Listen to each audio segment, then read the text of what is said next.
looks better. You're getting there? Awesome. We're in business. So, yeah, I hope you guys are enjoying it. I certainly am. I mean, I learn everything a lot every time I listen to you guys come up and talk here. So just to introduce, what we do in RMB. So Claude heads up operations. Priya takes care of capability called the build, deployment, and environment space, and I take care of development. So, what is this thing called DevOps? I mean, you guys have talked about so many things, and what we think it is actually a lasting cure, a vaccine for this enterprise disease. And you think, okay, what's this guy talking about? Enterprise disease? What is he smoking? Well, actually, I think when you look at the human body, it's really analogous to what an enterprise is, right? Human body has organs that function. They have specific functions, the hearts, the lungs, liver, and all of the organs need to work perfectly by themselves, but they also need to work synergistically to have a healthy body and to ensure survival for the human body. And so, just like the body, the enterprise also has its parts. We call them divisions. We call them silos, okay? So we've got silos for our business areas, income generating, functional areas, silos for IT, silos in IT. So, I'm kind of picking on silos a bit here, but there's nothing wrong with silos. Silos in themselves are fine. It's really what the silos promote or don't promote. So silos don't promote collaboration. It's like, well, just leave me. I'm doing my stuff. My boss is measuring me in this way, and just let me get on with it. The other thing about silos is they're not tailored to flowing work through the organization. Because actually, when you need to get work done, it needs to traverse the whole value chain of the organization. All of the silos. Otherwise, there's no value to your client. So, back in the old days of engineering, there's a lot of engineering talk today, which is great, it resonates with me. I worked at a small engineering company, and we just did everything. We designed, architected, built, did the ops, and you did it end to end. And then what happened is we started to grow. And then all of a sudden is you see, hey, we're building a silo around development, and analysis, and architecture, and ops. Right, so what do? You've got this enterprise disease. I mean, I call it the silo cough. So we're kind of coughing along trying to get some value through the system and some delivery. So what do? And what you really got to do is you've got to do the treatments around something that's going to be powerful and long-lasting in the organization. And we pulled on the two things which are probably the most powerful things you can pull on. We pulled on our culture, and we pulled on our philosophy of thought. Now, RMB's culture is a very empowering culture. We have this concept of owner-manager culture, and this is why we have so many silos. However, this culture that we have is also very useful because it allows us to make decisions and have autonomy. If you've got a problem, solve it, figure it out. The other thing that's important is how you think about things, your philosophy. Now, I think as Peter mentioned, thoughts are fine, actions need to follow. So we've got a philosophy of thought that talks about how you take your thought process into action. And so over the last 3 years that we've been transforming RMB into an agile organization, what we've done is we've put together this thing called the SPINE model. And what it is an emergent way of thinking that helps us to articulate how we should be thinking, our philosophy of thought. We talk about our need. We talk about delivering software features to our customers where their requirements are changing and we don't know what they are. We talk about our values. We value feedback. We value communication. We value flow. We talk about our principles. We love to visualize our work. We love to minimize our batch size. Limiting work in progress. Let teams pull work. And then, of course, you get down to the practices. So we have Scrum and we have Kanban practice, and we do team boarding and we do stand-ups and we look at visual work in progress limits. And right at the bottom, supporting the ultimate need is the tool. And we've got the tool sets, and there's lots of them. We've got Jira, we love that tool, it's a great tool. We've got lots of configuration management tools in our organization. We have probably 2 or 3, and that's awesome. So you're probably asking yourself, you're probably sitting there saying, what is this guy telling this to me for? What is the point? The point I'm making is, what I've seen where DevOps and Agile fall on their faces is where people start at the wrong place. So they start at the practice. Guys, we're going to do Scrum. It's going to be awesome. We're going to transform the organization. We're going to be Agile. Rah, rah, rah. A few months down the line, you've got a few people doing this process, like robots, and they don't really understand what the need is. They don't understand why. Why am I doing this? What's the point? What is the outcome? What is the value? The same thing goes for tools. So you say, cool, we're on an agile journey. Configuration management is the big buzzword. Fantastic, guys. Let's get some tools. Let's get some experts in. And that's awesome. You'll see a lot of value. But you still need to tie it back to the need and to the why. So when you talk about DevOps and Agile, and this is very important for us because we've been on this Agile journey for so long, DevOps is really just an extension of Agile. For us, it's some additional principles and practices, and it's what we bring into our organization. And so if you look at what RMB was, is we were product owners, people in business, giving us direction in our teams, being the guys who prioritize our work, our development teams who are really capable of delivering that value, and the extension is really around operations. So, we always forget the ops guys. So, sorry, Claude. And our ops is really around infrastructure run, infrastructure change, and application management. So, all fine and well. That's our philosophy. And getting to the point that we needed to do DevOps was the easy part. But it's a journey. And you don't start at the end point, you start somewhere. And I think there's been a resonant theme around just do it.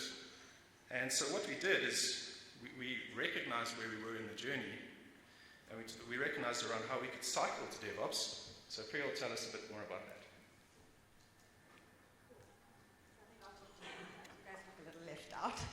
So the journey to DevOps really began as a vision that Jason and I came to after a request for information. What did this quest for information entail? It involved site visits to companies that we saw as mature in DevOps, a lot of engagement with our external consultants, vendors, our internal agile coaches, a lot of introspection and brainstorming.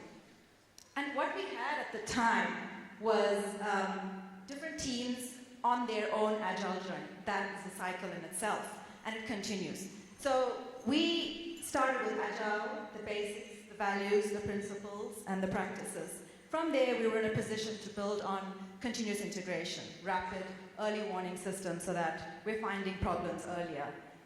Once we got that, then we were in a position to understand continuous delivery, and that's what we're actively driving, and it's also a journey. And after that, when we stumbled upon DevOps, it just made sense and completed the picture. So that's how we have multiple journeys in our cycling to DevOps. I'll hand over to Claude to speak a little bit more about the expectation that was set. So as you heard, Ops was left behind again. Surprise. Honestly, we tried to look at what the expectations were and what we wanted to actually achieve. And one of the main things that I wanted to understand is the flow of work through the organization. And it was evidently clear the amount of handoffs and passovers that were actually happening through the different teams and the silos, where we had our product owners speaking to the demand managers saying, demand managers, I want something, okay, whatever that could be. And they create a massive list, they prioritize the list, and they say, okay, well, maybe we need to speak to the application development managers. They go down there, they say, we want to do this thing, this is what the product owners want. And the application managers are saying, okay, well, we've got a list as well, and then there's a reprioritization. And then somewhere along the bottom of that, once they've reprioritized that, they say, okay, maybe we should speak to infrastructure operations again. And infrastructure operations has got their own list. So through the cycle, it's being reprioritized on a multitude of scale. And through that cycle, you look again, it's a month past, a new wave of stuff is coming through, and actually haven't moved any further. So what that tends to lead towards is saying that, it creates a sense of frustration for the user, for the production owners, for the business, for everything, because of the delay. And that creates a sense of resentment. So what we actually started saying around that is, okay, let's try and put together a focus area of what we actually want to try and achieve out of the processes and the practice. So the first one is obviously got a lot of things that fit underneath it, but it's obviously about sharing. Okay, so we need to get the teams to move closer together to actually start understanding the culture of cradle to deployment sort of mindset. So through that process, we started looking at what are the principles we want to put in place. And the one that I really like, and it's stuff that has been coming through in the earlier conversations, is to say, he who creates the pain needs to feel the pain. Okay, so that allowed collaboration to happen in the best possible way, because it was always being designed for operations, not just thrown over the fence. I think the other element around some of the things was the sharing of knowledge. So we wanted people to understand, the ops guys wanted to understand what is being developed, what are the tools you bring in, what are the stuff you're actually coming to the table with. So getting that sharing and caring around that sort of stuff was really important to us. We wanted to look at the sort of creating of the platform so that ops was part of the inception earlier in the cycle. So that intended that devs and ops started going into each other's stand-ups and understanding what's happening, things like that, which obviously makes things really interesting and debates happen, which is exactly what we want. We want that conversation to take place. And then obviously celebrate the successes together, not just in the silos. So that's under the sharing component. The second element we want is to create the sense of empathy. All right? We want people to understand each other's workspaces so that there's a sense of understanding that, guys, we have to work together as a team and, give each other the space to actually work that way. The third element was optimize through automation. So how do we take provision and management of environments and actually say, how do we move towards infrastructure as a code, not just, apologies. So it is infrastructure as a code. But what we want to do around that is to start creating a single flow of work and make that as automated as possible through the process. The last element was to get the right measurement in place. And this was originally talking about how do we look at the cycle time. But we wanted to expand that further to actually encompass what is the stability of deployment, as well as what is the behavior we're experiencing when we change certain things in the system. So literature is probably the easier part, but the practicalities on the ground is actually very, very different. So what we decided to do is start looking at experiments and see what theories worked and what didn't work. So I'll hand over to Priya that can chat about what the process was. We went from there. Okay, so now we've got an understanding of the vision and the expectation is set. We've done our literature and we have dev and ops, and now somebody's got to be the cheerleader and pick up the pom-poms. Neither of these guys would get into a little skirt and pick up pom-poms. So off we skipped to the Microsoft dev team. So I was already chatting to those guys, and I understood that they'd already been starting to build. They were doing their development in Visual Studio, their builds in Team Foundation Server, and dabbling in Release Manager for automating their releases. But where was ops? Ops wasn't in the room. And so we thought, okay, cool, this is a great place to start. So I did my whole cheerleading thing and got them all excited and said, let's initiate this conversation. So we brought ops management into a discussion because it was very important to sell the vision and to get buy-in from them, because we all know there is no DevOps without ops buy-in, and the devs can't do it by themselves. So first, what we did is we spoke to the need. So the easiest way to get buy-in is to speak to what are the frustrations they're experiencing. And what ops management was experiencing was, there's just no way of knowing whether what devs putting into production is actually going to cause a blowout or not. We're just hoping and praying all the time that it doesn't cause major instability. And the dev guys, they were basically owning this entire thing, and they were like, why doesn't ops own this as well? We're tired of hand-holding our awesome work into production as well. Why don't they step up? So after we got buy-in from ops management, we identified a Windows ops sysadmins guy who can work with the team, sit with them, be in their space. And that's why this is Gene Kim's summary of the DevOps patterns. It's the 4 areas that he covers, and this really made a lot of sense to me. Extending delivery to production, extending operations feedback to projects, embedding operations knowledge into project and embedding project knowledge into operations. And this just made a lot of sense. It speaks to the sharing and the collaboration that's required. Okay, so then we got the buy-in, and we're engaging with the ops guys. So sharing and collaboration really needed to happen. So we had lots of discussions, and we had to make sure that everybody, dev and ops, understood the entire life cycle from build, release, the whole thing end to end. Because right now there was a gap in the understanding, especially on the ops side. And once they understood, and we'd done an interactive demo as well, the ops guy, that point was funny, because the guy was like, if all I need to do is push a button, then surely you guys can do that. Anyway, many awkward conversations later, we got that ownership that we needed, not just shared understanding, but ownership across the entire life cycle. So the next step was so now we've done the interactive demo, everybody understands, we've prototyped the entire life cycle. Next we were ready to hit the big time and try it out on a live project. And we did it. We automated the entire release process with ops in the room, and everybody was very comfortable, everybody was on the same page with respect to understanding.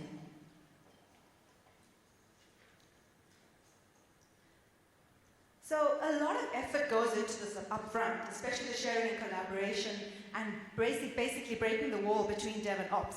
But it paved the way, and that was a once-off, in terms of breaking that wall, and it really paved the way for future collaboration. The next step was the team collaborated with the change management team to get them comfortable with the release manager, the tool that's used for deploying releases, automatically hooking into the enterprise change system. So again, this was taking collaboration to another level, and DevOps outside of these teams to the bigger organization. Then we had measurements to take care of. So through projecting visibility on stats, build stats from TFS, stats from Release Manager, again, everybody could see this in clear sight, because it was made visible on dashboards. And that also made a lot of sense, because now you've got clear measurements. We know what we're measuring. We can see. Everybody's comfortable now. And so then the team went on to tackle the second half of it, which is monitoring. And so dev and ops, no longer dev and ops actually, now the team, because they're owning it across the life cycle. And so they set up SCOM monitoring for enablement of end-to-end proactive monitoring across the application and system in question. Again, dev empathizing with ops pain. So collaboration, empathy, optimizing through automation and measurement together led to the culture transformation, basically DevOps vaccine administered. Claude will talk a little bit more about the culture and behavior shift that followed in the organization. Okay, so just conscious of time. So some of the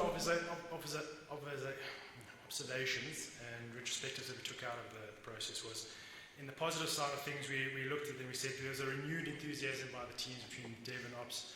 They were saying, what is the next project we can actually do?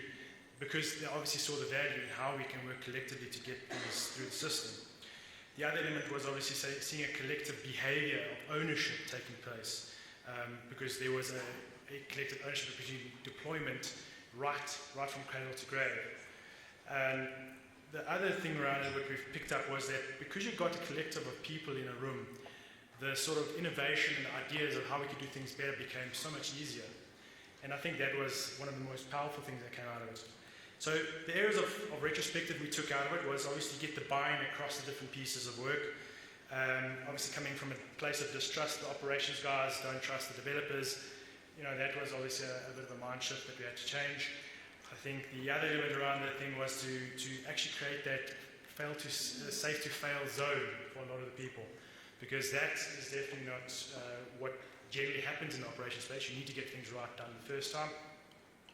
And in the biggest portion was the shift of mindset. So infrastructure is obviously probably one of the most complex environments due to the amount of specialities you have in it and the vast amount of silos that you have in that space itself. So it was moving from a domain of control to a space of trust and collaboration, which is obviously some of the big shifts that have to take place. So personal shift from my perspective is obviously you have to still, again, the number one thing behind the back of things is you've got to believe in your people that they're doing the right things.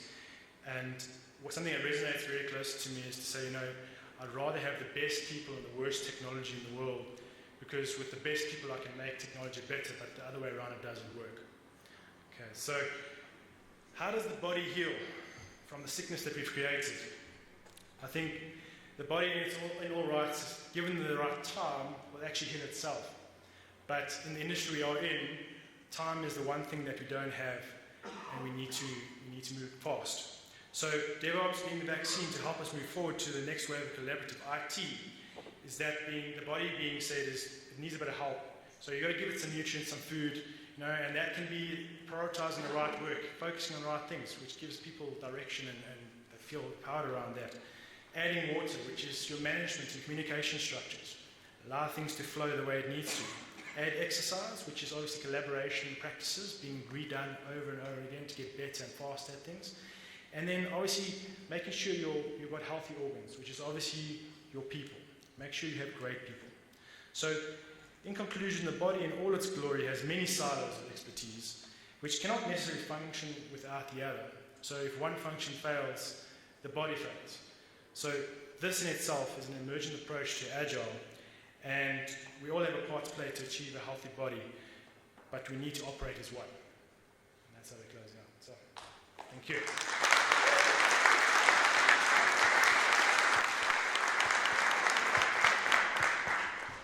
Again, it's like the demo blogs, getting 3 people to come up on stage and keep it so riveting is fantastic.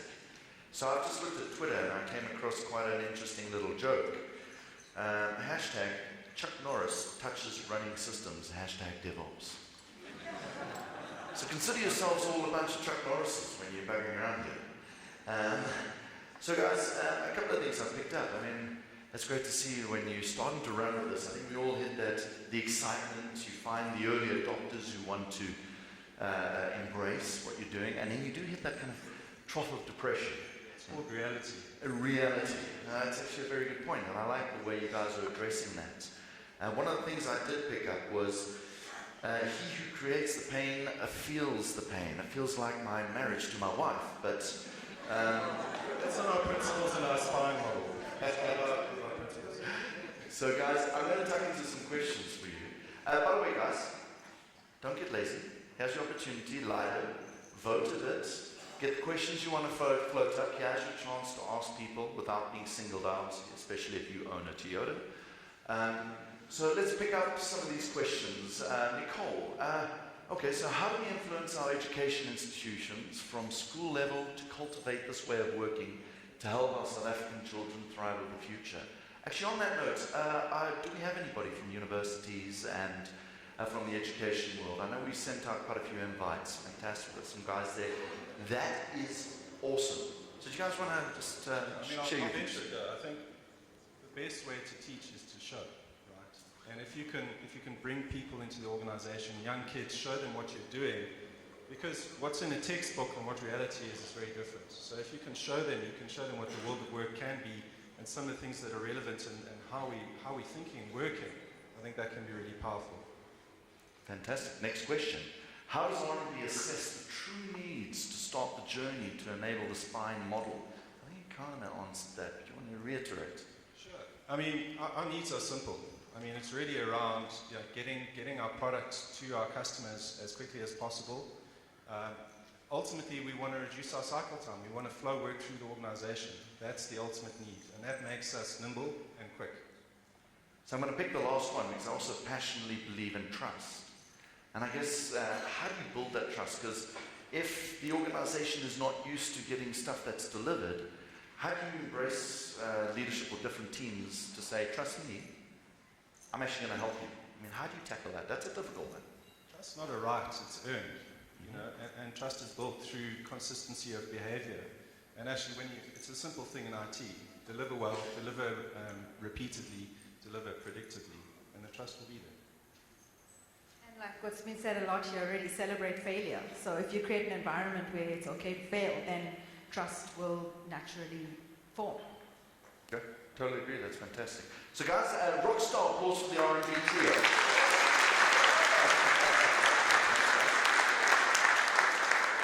Okay, so you guys have been absolutely amazing. Lido, please start using it as much as possible. We're going to enter our halfway break. You've got 25 minutes to do as much networking. Find the education guys, find the guys who are teaching our future, and share and chat, and let's see if we can really start to scale these initiatives. So guys, enjoy the next 25 minutes, I believe. I'll come